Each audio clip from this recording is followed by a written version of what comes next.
I figured something else out about myself in this trip. I am a complete gossip girl. All comics are. I I love gossip. I gave that up for Lent. I gave up talking shit for Lent. And I didn't know how to explain that to my kids because they were like, "What did you give up for Lent, Dad?" And I was like, Just shit talking. yeah, I didn't want to be like, yeah, I gave up talking shit, you know, but at the same time, that's what I did because it's like, and do you know how hard it was? It was the single hardest thing I've ever had to give up because when you go to a comedy club, I would go to the Funny Bone and I would sit down, you know, at the bar and like, when I'm working, I don't drink. Yeah. I'll just sit there and sip water and watch whatever sports game they have on, you know, and there, you know, usually the bartenders will come over and you talk or other comics show up and stuff, and then they'll be like, Did you hear? "Did you hear about this?" And I'll just be like, man, that's unfortunate, you know. And then they'll be like, well, "So what do you think of this guy?" Blah blah blah. And it's like, I mean, you know what? He's doing it his way, and it seems to be paying off, I guess.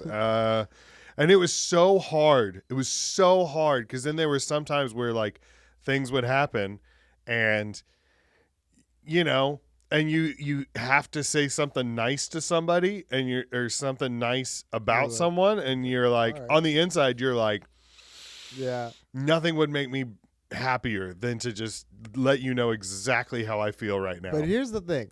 There's a difference, though. There's a difference between talking shit and gossiping. Talking shit, like you can gossip and then talk shit on the gossip. Because it's like, I like hearing what's in the grapevine. You know what I mean? I like knowing what they did, what she did, he hooked up with, and like listening to that. And then I talk shit on it. But it's like, the gossip, though, I want to get on my tummy, kick my feet up, and just listen to someone gossip. Oh, really? Yeah, it's like, oh, really? Okay, so you know Sam Vining? Yeah. Last night we were at Smash'ems, and there were two people, and they were talking. They were gossiping. Yeah. And he was standing there, and he overheard something, and he goes, "Pour me a cup. I want the tea." Like that. But he did like this motion, and I was like, that's hilarious. Like, that's so funny.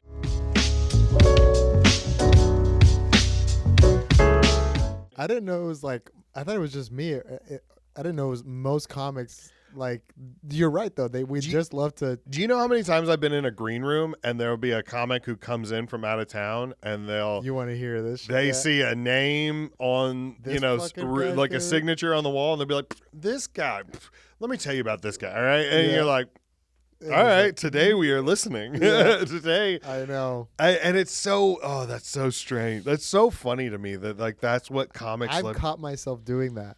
And I had to stop. I'm like, Enzo, you're going to say the wrong thing to the wrong person, and they're going to remember you. And then it's just like, oh, you guys, it's like, you want to hear who's a bad tipper?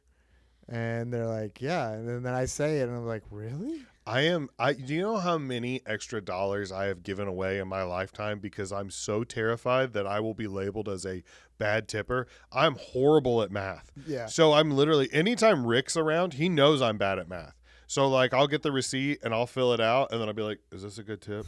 And he's like, "Yeah, man, that's like 40%." And I'm like, "Okay, all right. I'm just making sure." You don't know the trick, the decimal? Yeah, I get. Yeah, you can move Just whatever. Yeah. I know it freaks you out even talking about that. It just. Did you see my brain just shut down? I'm like, Yeah. you move the thing. You just move the decimal, multiply times 2, and that's it. That's 20%. So if it's like, $8, you just multiply. You move it over, multiply it times 2. It's like $1 something, or it's like $80 to be easier. It's like, all right, that's $16 tip. You multiply the 8 times 2. If it's $40, you multiply the 4 times 2, and that's like, all right, $8. And that's 20%. If you want to do more, but like the problem is when people that don't tip, and I'm like, bro, you were on TV last year. Like, it's like, this is nuts. Like, you are making a lot of money, and it's just like, and it's, I don't know, the point was, I need to stop gossiping to like big time comedians because like they know each other, and it's like you never know who's a friend exactly of someone else. And then one day, who knows? I have a show and well, nobody, I made that mistake. because you and I did a show Yep. with a comedian who is arguably the worst comic I've ever not comedically, comedy, just but as a human. as a comic, not like as a comedian, like on stage, off stage. Offstage, but on stage wasn't great. On stage was, I mean, and the club talks about it. Every time I go to the club, someone will bring it up. They're like, you were there that weekend when Murmur was here, right? And you're like, yeah. And they're like, man, what was that guy's problem? And you're like, I have no idea. I give him sympathy though, because the turnout in comparison to what was happening next door and what he's used to, it was like I would feel bad too. I understand, but at the same time, it's like, okay, well, whose fault is that? Yeah. You're the reason that people are coming out at all. So if you're not happy with the turnout, time to do some press. Yeah. Time to, share some posters, do morning radio, don't refuse to do it. And then also the timing shit. That's the talking like the way we were treated, just with the utmost disrespect. I talked to him when I introduced him. That's the only time I talked to him. He shook my hand. He's like, thanks. I'm like, bro, why are you big timing us? There's 8 people in the crowd. Yeah. Like, the only time that he spoke to me at all was after the second show, and he was getting off stage, and I was standing in the back of the room, and he walked by and he hit my shoulder and he goes, fucking idiots, and pointed at the crowd and walked out. And I was just like, they're your fans. Yeah. Like, they're here to see you. that was the meltdown show too. That was the biggest meltdown show I've ever. I will pay everyone's tab if you just let me cancel the show right now. But even that's getting specific. But Well, okay. Anyway. How specific? No, yeah. If you were one of the 8 people at that show, That's you it. would. And if you are, comment. Hey, I'm not saying, and I will not confirm or deny if you're right or wrong. But anyways, we were in the green room one time, and this guy was like, "Who's the worst comic you've ever worked with?" And I was like, "I don't want to say, man." And he's like, "Why?" And I was like, "Well, because you might be friends. Like, I don't want to. Maybe I caught him on a rough weekend. Yeah. Maybe." I don't know what was going on in his life. Maybe he had a bad time. And he was like, no, tell me. Because a lot of times that's not the case. People are just bad people. He's like, so who was it? And I was like, meh, like that. And he goes, what? He was like, really? And I was like, yeah. That's what I'm saying. And then he was like, why? And I was like, I mean, do you really want to know? Like, I'm not making this up. Do you want to know? And he was like, yeah. And I said everything. And they just go, oh. Yeah. And you could see like I had like, and then I felt bad because you just changed his perspective. I just changed the perspective of someone to someone. And I'm like, oh no, wait. And I was like, now I feel like I shouldn't have said this, man. Cause like, I don't want you to, I don't know. Like, yeah. And it's crazy because I've seen posts of like this comedian, like with other big time comedians. And I'm just like, oh, like people like him. yeah. And these are big names. He's the greatest guy ever. Yeah. Oh my gosh. He's like, oh, he's a legend. And Yeah. it's like, Oh, really? yeah. All right. Not all legends are good. Yeah. Not all legends are. Don't meet your heroes. Yeah. Oh man. I wouldn't exactly say he was a hero of mine, but Let's wait. Oh my God. I was. It's just all on brand with my trip to Asia and everything happening. Like it's just.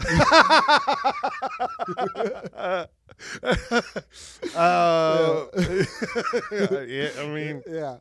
I had that thought just literally derailed me because I was. mm-hmm. Oh man. Anyways, yeah. So yeah, be nice to people. Don't talk shit. Love a good goss though. We're about to have a nice little goss session. I'm excited. Yeah. Jack should be here in like 20 minutes, and I don't know. I woke up this morning, and I guess maybe that's my problem. Maybe that's You woke up and chose violence. I woke up and I saw something that just it annoyed me, and this person has kind of rubbed me the wrong way just a few too many times, and I was like, I just kind of want to throw this out there. I want to see if anybody else is feeling this way? Am I unjustified in thinking this, you know? And I needed someone to talk to. So like I needed another comic to be like, have you noticed this? Is this just me? Because that's the great thing about comics is that if you say something, there's a lot of times where someone's like, nah, man, I haven't seen that. Or like, nah, he's a good dude. He's just blah, blah, blah. And it kind of like calms you down. Another thing though, is that when I gave up talking shit for Lent, I was much more like pent up. Yeah. And I realized that like sometimes talking shit is kind of like the release valve, you know, like psh, psh, you just let a little tension out. You're like an every now and then. Yeah. Trying to land. Like that. But it's all built up. Yeah. And so it comes out in like bursts, you know? And I don't know. Anyway, so we're not talking shit. We're just sharing information the old-fashioned way, you know. Word of mouth. Word of mouth. That's word the best. Of mouth. That's the most. I mean, you think about it, every business. They say if you're nice to someone, they'll tell 7 people, and they'll tell 7 people, and that's you know literally what I mean? How we build our business. Is like one person goes on a trip, and then they tell their friend, and now their friend wants to go on a trip, and it's like, yeah, that's the best type of business. But, yeah, the whole trip, and everything was super duper fun. It's so weird how this could turn into like a philosophical gossiping little rant. I like it though. I'm good with that. Like I'm good with, I don't know. Every time it's like so Chris Oliver has started recording a podcast like in here, and he has me come in and just guest sometimes, and it's cool to not host a podcast every now and then. And I feel so much more free to just say things because it's less pressure. It's less pressure. Like it's his, you know, it's his show. Like he's got a different fan base than I do. And so it's like I can kind of just, you know what pisses me off, you know, and then I can just be me, you know. Yeah. But it's like when I'm doing this, I don't know, I feel like I have to present a certain, I don't know, attitude and stuff like that. And that's what sucks is like, I don't like cussing on stage just because I would rather be clean and appeal to more people and make more people laugh than be dirty and like really like limit myself. But I'm also like a human. So there are days where I'm not in the best mood and I kind of like to let the world know how I feel, but at the same time, I'm like, I need to, and also like I have kids and stuff, so it's like, and every now and then they watch like clips or episodes, and it's like, do I want this part of my life to be in the spotlight for them to see, you know? And it's, I don't know, that's weird. I never thought about that when I started doing this. Like I did this just to get fans or like try to like build a following so I can tour and do more comedy. And I never thought, you know, I never thought that it's like, oh yeah, well every inch of your life is going to be brought into the spotlight and good luck. Yeah, good thing. But it's I mean, that's not a bad thing. Pretty dim right now. yeah. Not a lot of eyes are on this. It's less of a spotlight. It's more like a candle. Yeah. You know what I mean? Like, and that candle has a dimmer. Old flashlight. What are those things called? It's a lantern. Yeah, it just illuminates like the 4 feet around me. Like it does absolutely nothing. Is anyone there? Yeah. Does anyone want to hear these jokes? I could make you giggle. You can't even see you in front of you. It's just around you. It's like, oh, that's I wouldn't be so good. Sorry, we took a hard detour, but I wouldn't mind. I think being burned, like in the like. Well, you're dead, so. Yeah, well, I just mean like, kind of Viking funeral style. Oh, those are the fire funerals, and then there's air funerals. I've heard about the air funerals. When they feed them to the birds? Yeah. Yeah, it's nuts. I'm not sure if I want that. That's like the most purest way because they give you back to Earth. Yeah. Well, yeah. I mean, I guess you're feeding the circle Vultures. Of life, right? You know? But I would like, especially if it could be a party. Because you said it takes like 3 hours for everything to burn. Yeah. It's like, all It's right. not a cookout. Well, it's why like- not make it a bonfire? You know what I mean? Like have me You in think the Eric center. would mind if we put some brats over his feet? You don't want to cook the feet over the feet. Not the feet. No. You know, maybe like the chest area. Yeah, maybe but, just put the corn in the husk by the feet. That's funny. Yeah, it was so funny because I was like, I kept making jokes the entire time before this cremation. It's like, oh, we're gonna cook out, and I was just making jokes that I saw it. I'm like, oh fuck. Oh wait, that's like, this somebody's dad. Yeah, it's like Jesus Christ, and the whole family's just crying. They do this crazy thing though, like afterwards, like the immediate family has to like isolate themselves for 21 days and not eat any meat, and they just eat vegetables. So it's like it allows the deceased to make it to the afterlife, because if you don't do that, it's like they can't make it to the afterlife or get reincarnated. And I'm sure I'm botching it up because I don't know anything about anything. But the guy told me about that, and that's like a crazy thought that you have like tasks to get this soul to the afterlife. It's not like immediate. I like that. I like put it on my family. Yeah, it's Be like, hey, you want to see me again? You want to? what are you in the afterlife, like sitting on a couch, like watching it like it's a parlay? It's like, fuck, I got 3 family members right now. I've made it to 17 days. I need you to make it to 21 or else it doesn't hit. You're sitting there. Yeah, you're sitting there on the couch in like the waiting room of heaven, and you watch like your nephew like sneaking a Slim Jim, and you're like, what? Come on, man, dude. You were 4 days away. Ugh. And then you're just like in the waiting room. You're just like trying to make other bets. It's like, all right, I'm gonna bet this guy's family does it. Oh, there's no way this family. Yeah, Look at come that. on. All 3 of us on the parlay. Yeah. That's such a funny idea.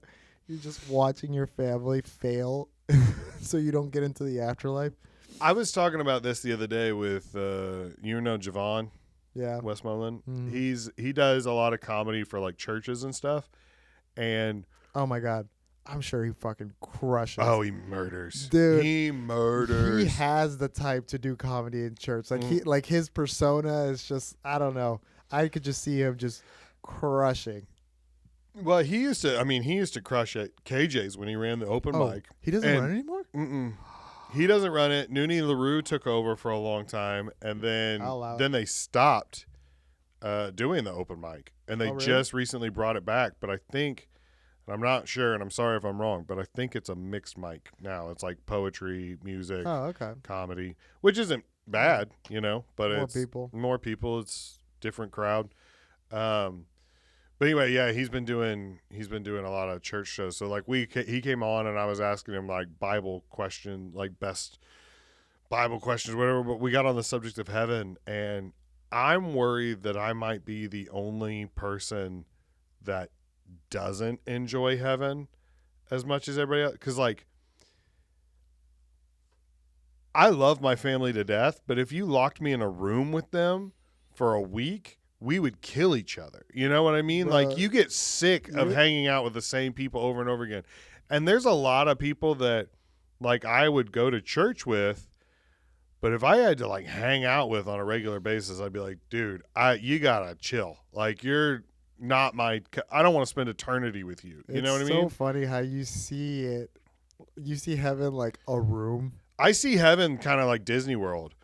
Like, it's really cool the And first 6 hours you're there, and then by day like 2, 3 or whatever, you're like, can we just like go to the beach or something? Like, I can't do. Is there Heaven Beach? I can't do it. Yeah, and I was asking him, I'm like, do you think that that's like my favorite part of every job is like taking a smoke break, even though I don't smoke cigarettes.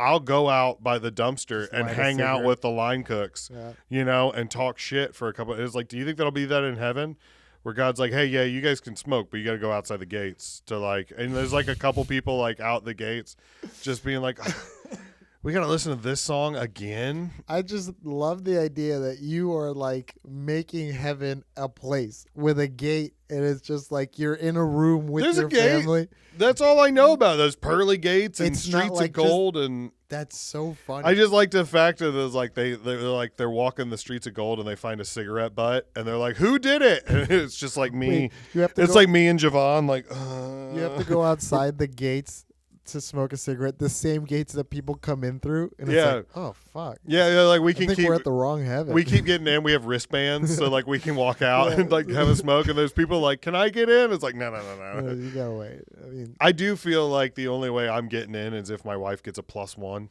that's she's so such funny. she's so like devout Catholic, like, and I'm like, I'm gonna ride your coattails at the Yeah. gates, You because know, you know who's always getting in?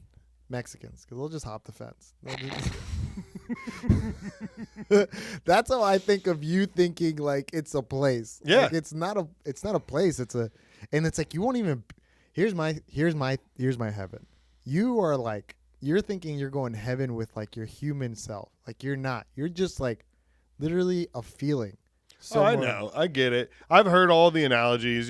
They're like, it's like a drop of water returning to the ocean. You're just with everyone, and it's like, That's kind of crazy. that doesn't really appeal to me. I'll be honest. I'm like, I don't know. Everyone. Yeah, I gotta. Now I'm part of Marge from down the street. Can I I'm be in a pond? yeah.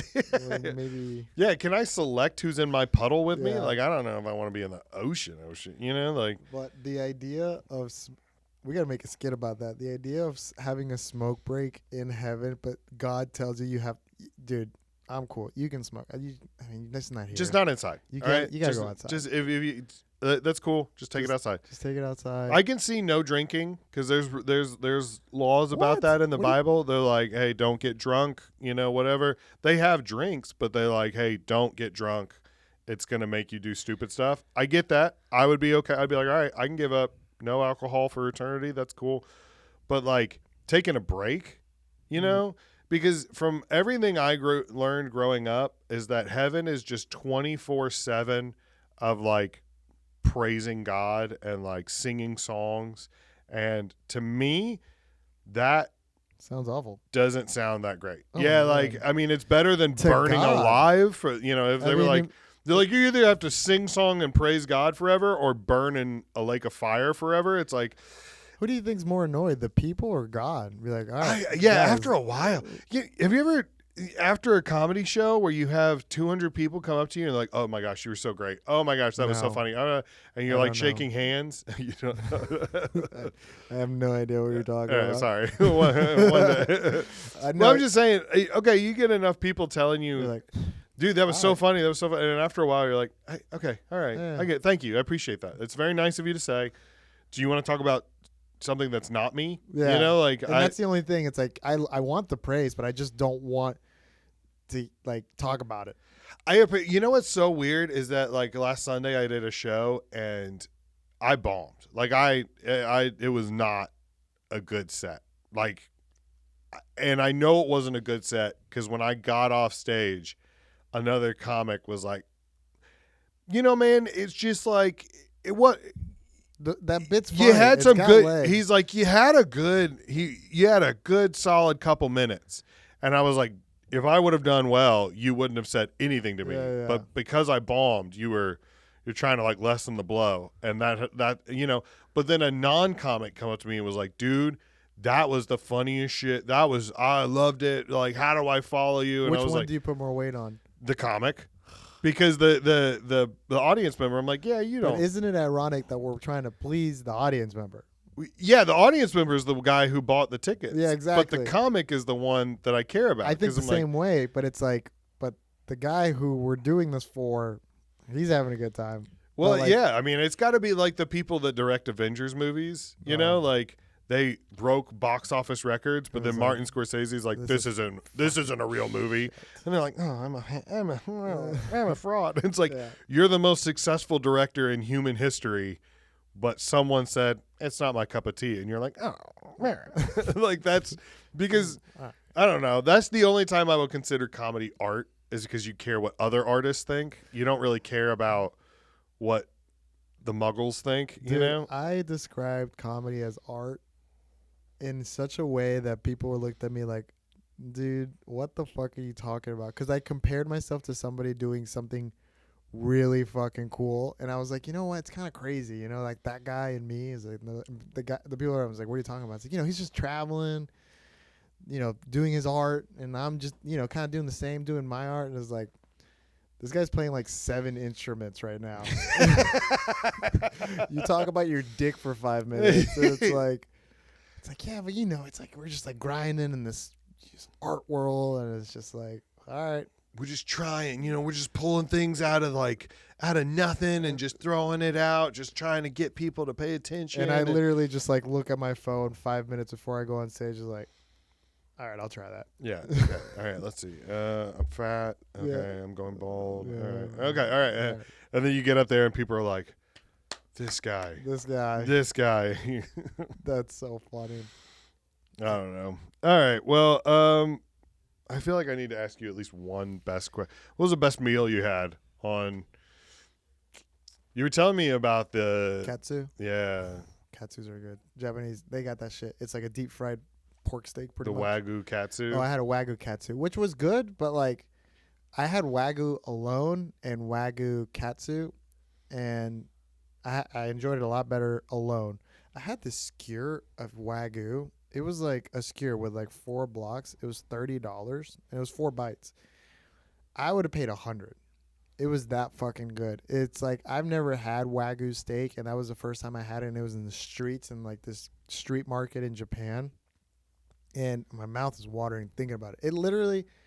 It tasted like steak. It felt like butter, and it was salty. And I've never seen like such marbleized meat.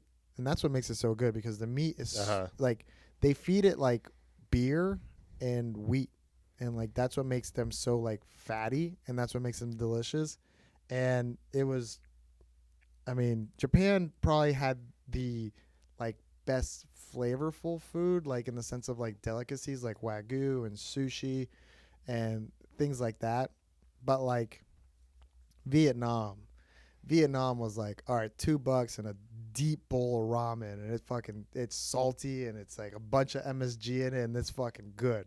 And like spring rolls like out the wazoo, and it was like if it was like a delicacy, I would pick Japan. But if I had to choose like everyday meals, I'm like, Vietnam was crazy. Vietnam, I tell you this, if it wasn't for the unfortunate fact that I found my soulmate and I want to be with her for the rest of her life, I would leave her and move to Vietnam and have 7 wives, because Vietnamese women, not only are they beautiful, they're like such hardworking and like tough women. And it's just kind of like, I don't know, the women there, it's like they're a completely different breed. When you walk around, most of the time you see mostly women, especially in like smaller villages, because the men stay home with the kids and the women go out working.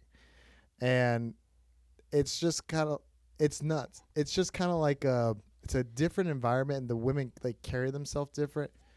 And yeah, no wonder we invaded that country. That's just wrong. I got to tell you, as a dad who so in the summertime, I'm usually home while my wife's working, and then I come up here like when it's a lot, my schedule's a lot rougher during the summer.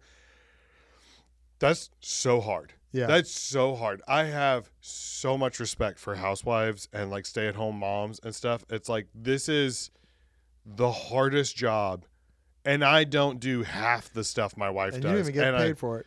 And it's like, she does so much when she's there with them, and I'm just kind of like, yeah. I just kind of like, I sit there until I hear a noise, and I'm like, hey, calm down. That's that right. Kevin Hart bit. Is it? Yeah, Kevin Hart had a bit that he does. He's like how dads watch their kids. They're like, they watch their kids from the couch and they watch them with their ears. Because they hear something, it's like, hey, what's going on there? Hey, calm all that shit down. Yeah, you better not be in that toilet. Better not be in that toilet. Yeah. That shit was so funny. Yeah.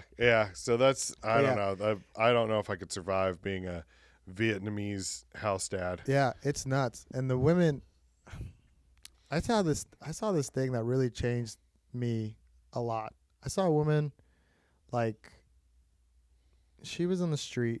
She was working, and she did an Asian squat. It's a real thing. Yeah, the Asian squat. Yeah. I don't know. Feet flat on the ground, all the way down, smoke a cigarette. And like, she did this thing. She was bent down, like smoking a cigarette. Then she like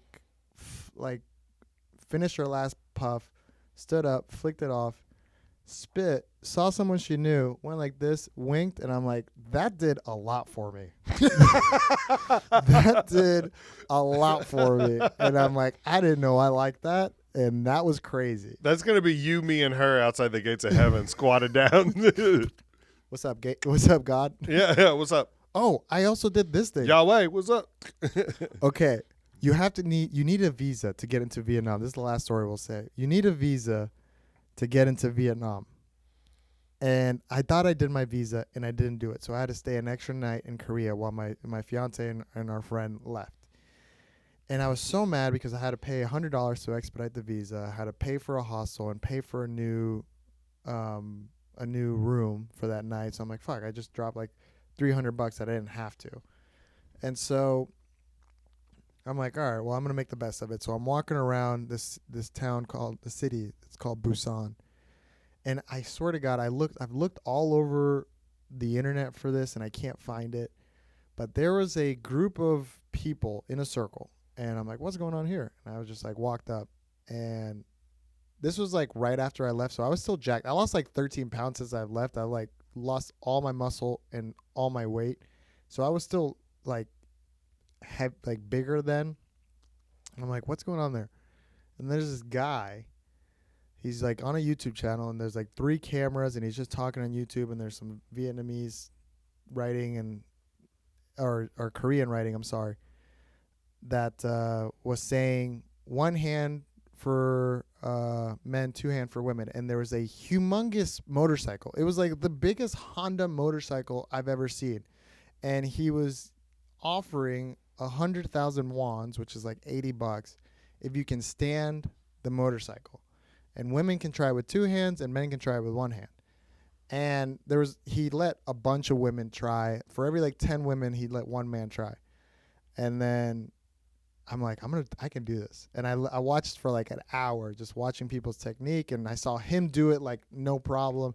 I'm like, I watch it. And then I tried it and I did it. And I got 100,000 wons for it. And I'm like, all right, this covered a little bit of it.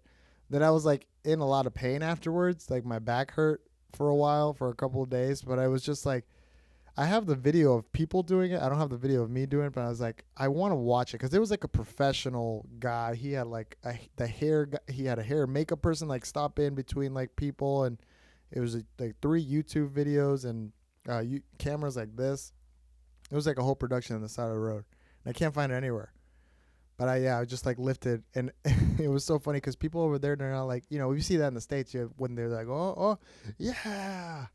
And over there is like, oh. And so when somebody did it, they're like, it's so polite. Yeah. Oh, yeah. You think it's because they don't have black people? I swear to God. I don't know if that came across racist, but I'm just saying, like, no. I mean, you do something cool around black people, everybody knows. Like, oh, shit. Yeah, but like, oh. I'd be like, come on. Yeah. Let's go. Yeah. Over there, they don't have that. Oh, yeah. That would suck. So we're gonna wrap this up. But I have to ask this question because I asked my wife this the other day, and she looked at me like I was the biggest idiot in the world. Okay. And so just keep that in mind going into it. Okay. We talked about death and we talked about good meals. You know how like when your mom or your grandmother makes something for you, even if they just follow the recipe, it tastes better because there's love involved. Mm-hmm. So, like, if you were a farmer and you raised a cow from, like, a baby to an adult, and then you killed it and you ate it, that cow probably had some love for you. It probably tastes better, right? Yeah. So, do you think that if one of your loved ones died and said, hey, I want you to take part of my calf and cook it up and eat it, do you think that it would taste better and provide you with like more nutrients because you're like, I love them. I want to give them sustenance. I want to provide for them. Do you think it would taste good? One, you guys need other topics of conversation. We've been married for 12 years, all right? It's up to me to come up with new. I think there is a solid point to that. I don't think it comes I don't think it comes to how much they love you. I think when you love an animal and they taste better is because they live a happier life. So I think, to your point, if somebody had a less stressful life, they would be tastier. Possibly. However, I can tell you that my grandmother had a very stressful life. You know, like she grew up during World War II, the bombings in London and all that stuff. Very stressful upbringing, very stressful. Moved to these States, was poor for a long time, had to raise 4 children almost by herself. She would taste horribly. No. She would but taste horribly. There was her food was so good because there was love involved. But and I think that if she knew, I think that if she knew she was going to give me a calf or like, you know, a calf or a bicep maybe, or like a, you know, a nice solid chunk, a good cut. Brother, I think that she would be like, she would consciously think like, I want to put love into this. A spoiled chicken wings as a spoiled chicken wing. You know, it's, well, yeah, I'm not saying that if we left it out unrefrigerated, it wouldn't go bad. I'm just saying if I could have Gordon Ramsay come in and be like, hey, this is my grandmother's calf. I would like you to prepare it and serve us, you know, as a dinner. And that could be like our final, you know what I mean? I know what you're saying, but like the meat itself would not be good, regardless of how much love she has for you. If you have somebody like, I understand what you're saying. You're saying if you do a food with love, it's going to taste better because she's making it with love. But if she gives you this calf with love, it's still a bad calf. You know, like it's like if you're a happy person and it's like, I don't want to give you this fucking calf. It's like, yeah, but you're really like tender and meaty. It's gonna taste better than your grandma. She was an active. Well.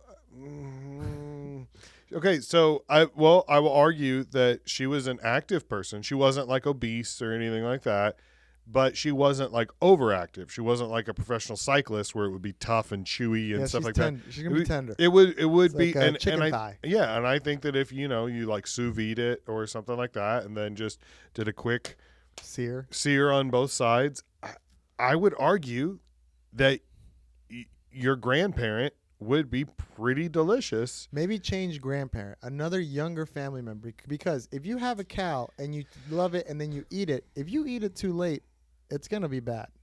You know, you have to kill the animal before it gets to a certain age. Like, so chickens, you're thinking veal. No. Like young. Well, no, I'm saying like chickens. Mid-range. Okay, so like an aunt or uncle. Maybe. Yeah, aunt or uncle. Very tasty. Very tasty. Okay. Grandma, I think she's past her prime because like a chicken, you can, if you want to keep a chicken, you keep a chicken for 3 or 4 years, but if you want to eat it, you have to kill it 3 or 4 years. It can live longer and give you more eggs, but then it's like, at that point, it's just like you can't eat the chicken anymore. It's just gonna be in eggs.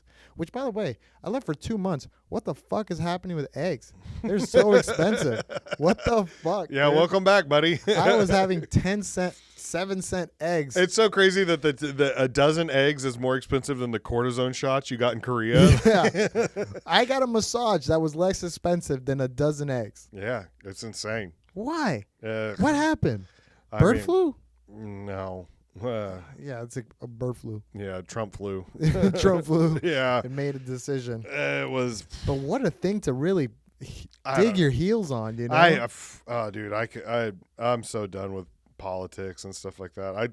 Everywhere I go, that's all people talk about. I know. It's crazy. I hate it. I can't.